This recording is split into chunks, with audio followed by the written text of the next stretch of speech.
May diarrhea ba o nagtatae ang inyong mga anak? Ano ang maaari nating lunas dyan? Kailan sila dapat makita ng kanilang doktor? Tara, pag-usapan natin yan.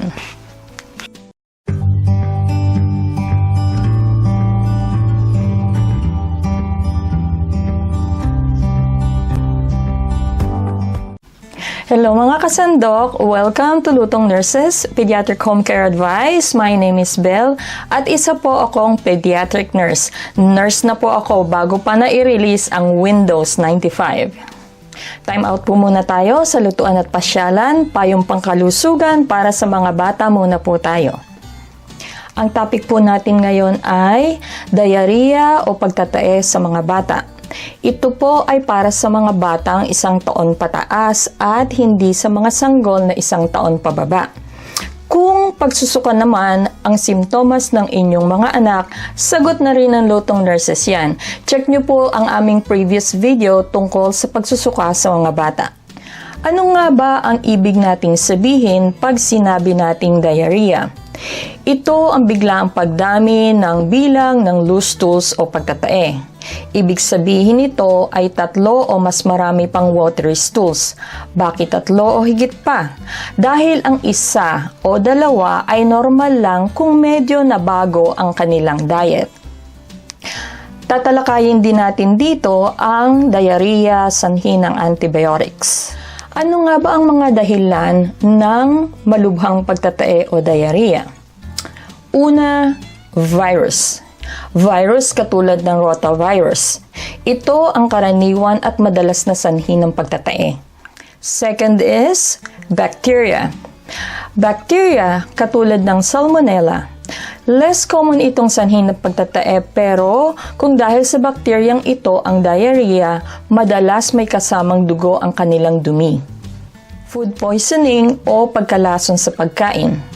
Ito ay madalas na sanhi ng agarang pagsusuka at pagtatae na nangyayari within hours matapos makakain ng mga spoiled o panis na pagkain.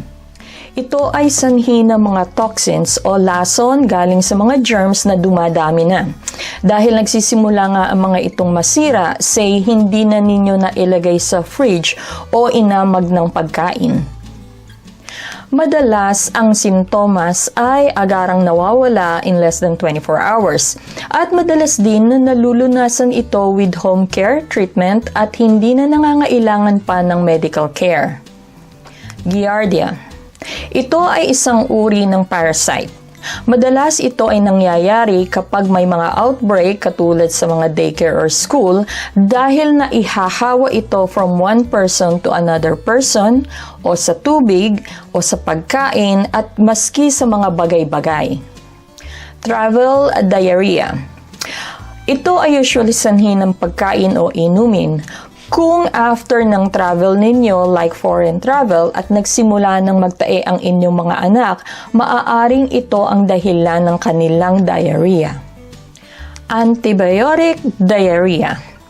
Marami sa mga antibiotics ang nagiging sanhi ng mild diarrhea.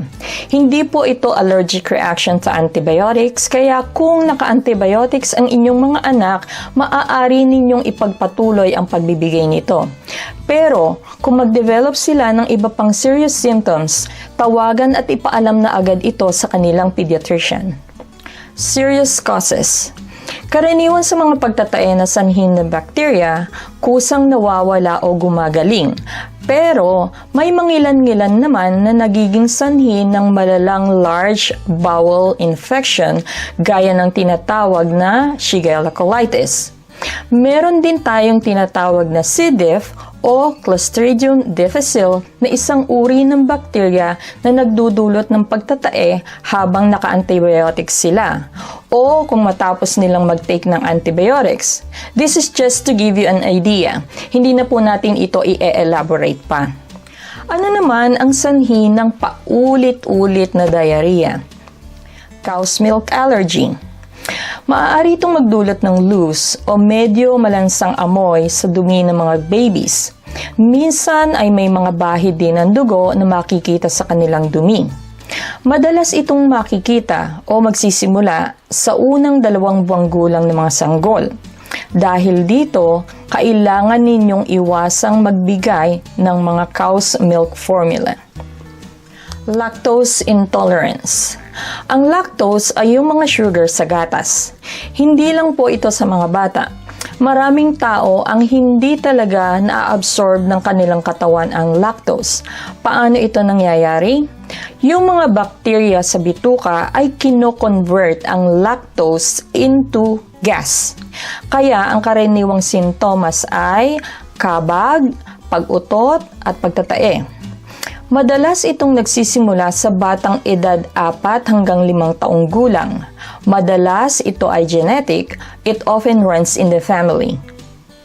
Toddler's diarrhea. Pag sinabi nating toddler, sila yung mga batang edad 1 to 3 years old. Sa toddler's diarrhea, sila ay dumudumi ng 3 hanggang 6 na loose stools kada araw. Madalas itong nagsisimula sa edad na 1 taong gulang. Karaniwan naman itong nare-resolve o gumagaling pagtungtong nila ng edad na 3 o 4 na taong gulang o kapag toilet trained na sila. Harmless naman ito at hindi nakakaapekto sa kanilang paglaki.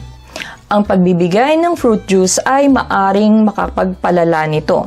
May mga pagkakataon na maaari itong mag-develop into IBS o yung tinatawag na irritable bowel syndrome sa kanilang paglaki. May tinatawag tayong diarrhea scale kung saan malalaman natin kung mild lang ba o malala na ang pagtatae ng mga bata. Mild kung 3 hanggang 5 beses na pagtatae sa isang araw. Moderate kung 6 hanggang 9 na watery stools sa isang araw.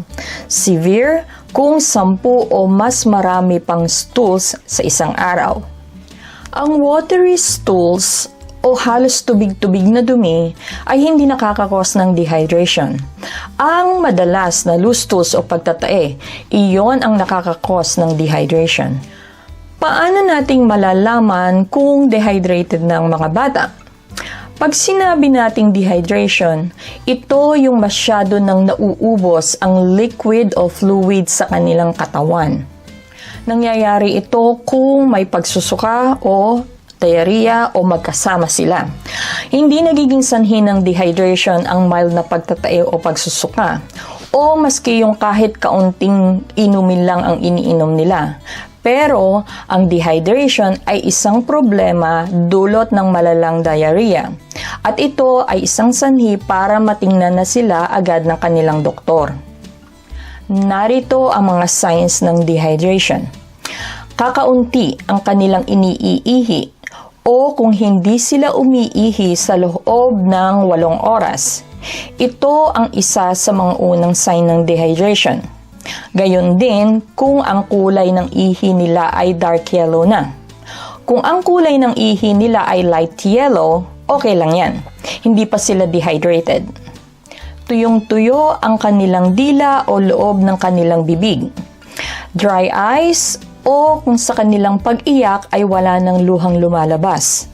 Sa mga sanggol kung ang kanilang bumbunan ay sunken o lubog na. Kung super fussy sila, iyak ng iyak, nagluluko, nanghihina, o super tamlay at looking or acting sick. Kung sila naman ay nakakapaglaro pa, maliksi at alert, hindi sila dehydrated. Ang batang may malalang dehydration ay nanghihina na halos hindi na makatayo.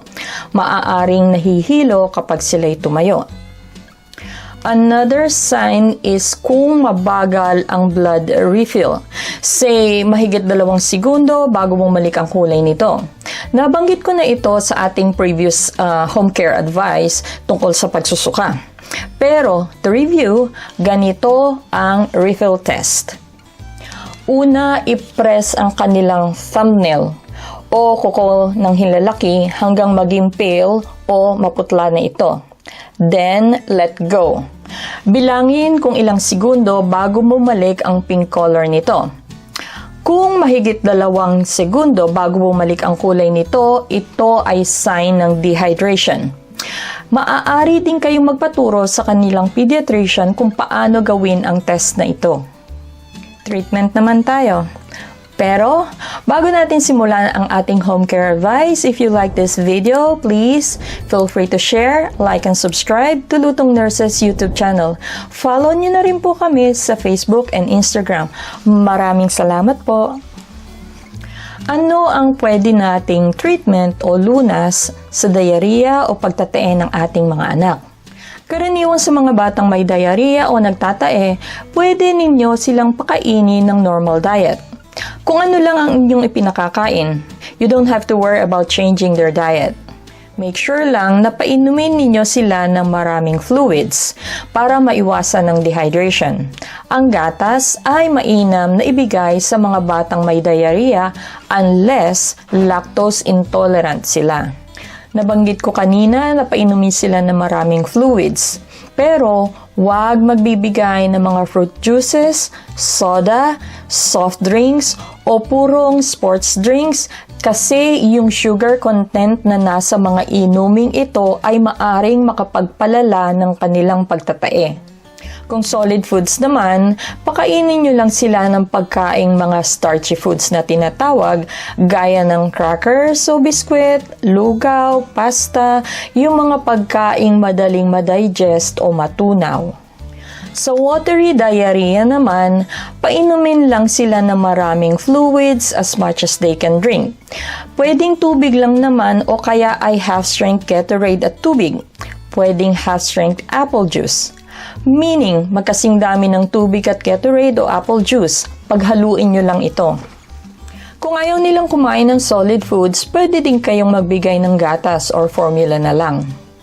Again, paalala lang po, huwag magbibigay ng fruit juices, full strength or purong sports drink or soft drinks dahil lalo silang magtatae sa mga sugar content nito. Sa pagkain naman, pwede kayong magbigay ng food that's easy to digest. That includes cereal, tinapay, crackers, kanin, lugaw, pasta, o kaya naman ay mashed potato. Yung pretzels or salty crackers, pwede din yon dahil may mga salt o asin yon. Mainam ang may kaunting asin sa kanilang pagkain. Electrolytes. Ang electrolyte solution ay makakatulong para mapanatiling hydrated ang inyong mga anak. Maaari kayong gumamit ng Pedialyte o kahit anong store brand na mabibili sa inyong local groceries or drugstores. Kailangang magbigay nito? Kung dumadalas na ang tubig-tubig nilang diarrhea, kung palagay ninyo nagsisimula na silang ma-dehydrate, meaning kung ang pag-ihi nila ay dumadalang na kumpara sa normal na dalas ng kanilang pag-ihi. Magbigay lang kayo ng 4 to 8 ounces o 120 to 240 milliliters kada dumi nila in large amount. Kung ang inyong anak ay 3 taon pataas, hindi naman na nila kailangan ng Pedialyte. Optional na lang ito. Paalala lang po, huwag puro liquid ang bibigay sa loob ng 6 na oras o higit pa. Dahil nangangailangan din ng calories ang kanilang katawan at malamang sa hindi, iiyak sila dahil sa gutom. Alukin nyo din sila ng pagkain na nabanggit ko kanina. Pakainin sila ng yogurt. Maaari niyo silang pakainin ng yogurt dahil ang yogurt ay isa sa mga maaaring pagkunan ng probiotics. Ang probiotics ay yung tinatawag nating healthy bacteria o lactobacilli. Maaari nitong i-replace yung mga harmful bacteria sa kanilang bituka. Maaari kayong magbigay ng 2 to 6 ounces or 60 to 180 milliliters ng yogurt 2 beses sa isang araw.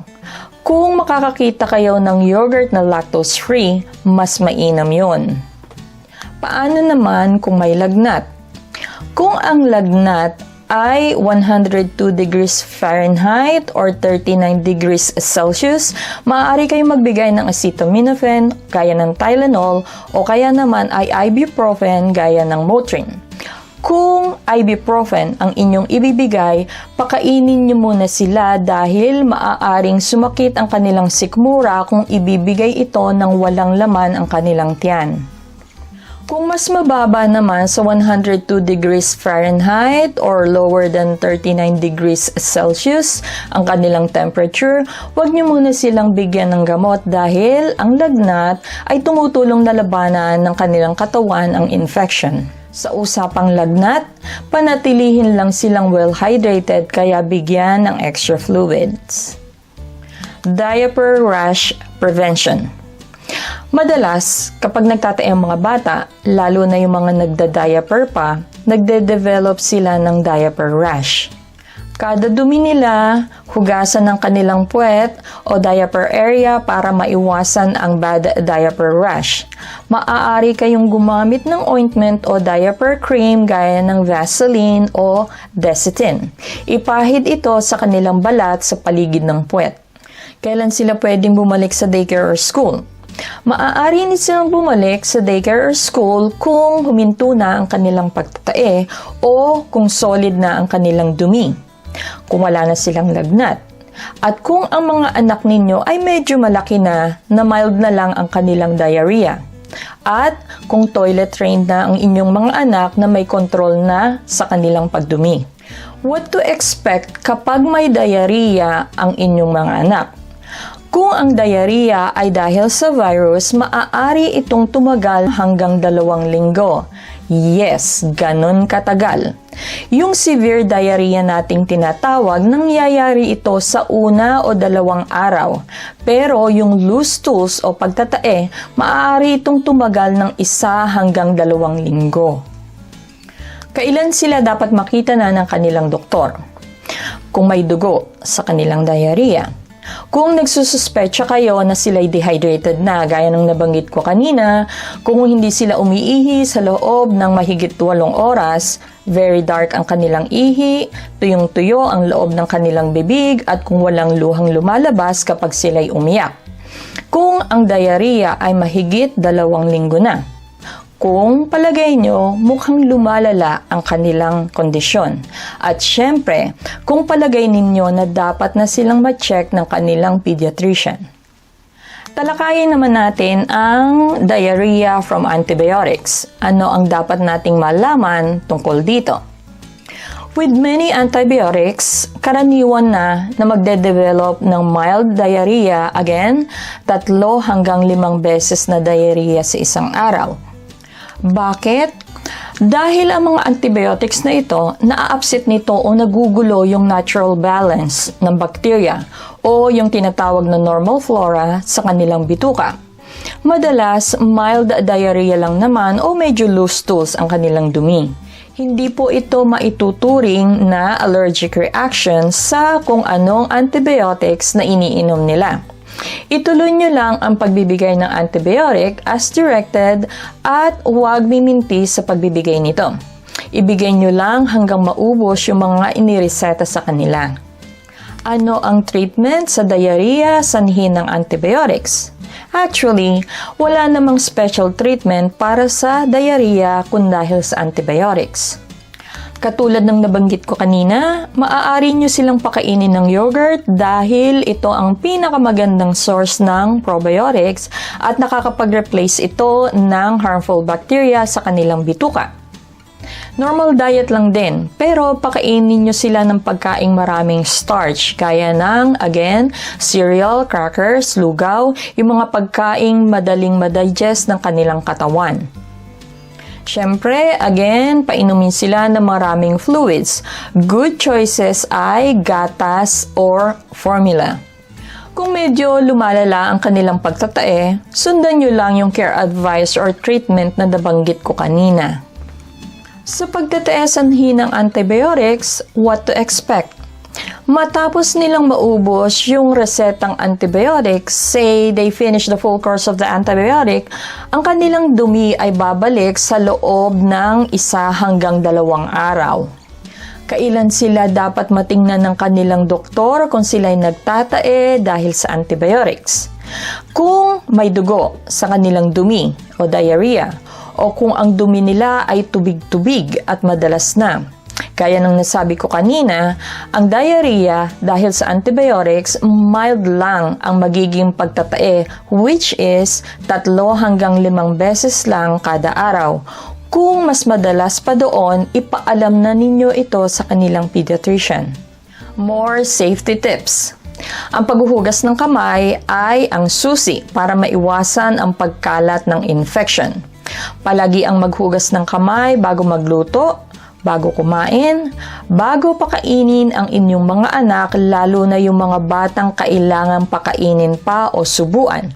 Laging maghugas ng kamay matapos nyo silang linisan, matapos say for example nagtae o nagsuka. Maghugas ng kamay matapos magbanyo o after ninyong magpalit ng diaper ng inyong mga anak. Tulungan din ninyo ang inyong mga anak na maghugas ng kamay after using the toilet. Sa pagluluto naman, kung magluluto kayo ng manok, siguraduhin lutong-luto at hindi kulay pink ang loob dahil ang undercooked na manok o yung medyo hilaw pa, madalas ito nagiging sanhi ng diarrhea. May balak ba kayong pumasyal sa ibang bansa? May safety tips din tayo dyan. Uminom ng bottled water o kung wala naman ay yung pinakuloang tubig. Iwasan ang tap water, ice cubes o yelo na may mga flavors kung hindi ninyo alam ang source o pinanggalingan nito. Siguraduhin ang pagkain kakainin ninyo ay fully cooked o lutong-luto. Iwasan ang mga undercooked na isda o karne. Iwasan din ang mga salad o hilaw na gulay unless trusted na ninyo ang mga pinanggalingan nito. Isa sa mga pangunahing dahilan ng diarrhea kapag nasa ibang bansa ay ang pagkain ng street foods o mga inuming itinitinda dito. Kaya, again, hanggat maaari, iwasan ito, pwera na lang kung talagang tiwala kayong malinis ang kanilang tinitindang pagkain at inumin. At, panghuli, when you brush your teeth, gumamit ng bottled water o pinakuluang tubig. And that's it mga kasandok. I hope makatulong sa inyo ang mga home care advice na ito. Disclaimer lang po ulit. We are not here to diagnose. Ang mga impormasyong pangkalusugan na ito ay pang-edukasyon lamang at ang tanging layunin ng Lutong Nurses ay maibahagi ito para sa inyong kaalaman. Kayo na po ng mga tagapag-alaga o mga magulang, nasa sa inyo na po kung paano ninyo ito pipiliing gamitin.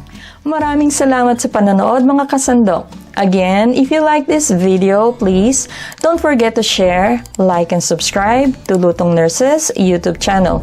You can also follow us on Facebook and Instagram. Hanggang sa susunod nating pediatric home care advice, God bless po!